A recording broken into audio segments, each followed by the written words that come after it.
भारतीय संगीत क्षेत्राच्या दिग्गज आणि सूरसम्राज्ञी आशा भोसले यांचं काल मुंबईतील ब्रीच कँडी रुग्णालयात वयाच्या 92 वर्षी निधन झालं. त्यांच्या निधनामुळे संगीत विश्वात शोककळा पसरली आहे. आशा भोसले यांची गाणी कित्येक दशकं भारतीयांच्या हृदयात घर करून राहिली आहेत आणि त्या हिंदी सृष्टीतील सर्वोत्कृष्ट वर्सटाईल गायिका म्हणून ओळखल्या जातात. त्यांच्या पार्थिवावर आज सायंकाळी 4 वाजता मुंबईतील शिवाजी पार्क येथील स्मशानभूमीत शासकीय इतमामात अंत्यसंस्कार केले जातील.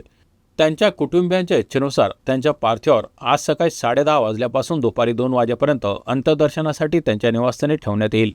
यावेळी मुख्यमंत्री, दोन्ही उपमुख्यमंत्र्यांसह इतर राजकीय नेते आणि अनेक फॅन्स तिथे उपस्थित राहून श्रद्धांजली अर्पण करू शकतात.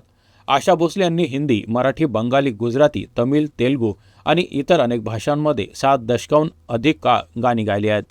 त्यांनी हिंदी सृष्टीतील दिग्गज संगीतांसोबत अनेक अजरामर गाणी दिली, ज्यात R D Burman, O P Nayyar, Laxmikant Pyarelal यांचं योगदान प्रमुख होतं.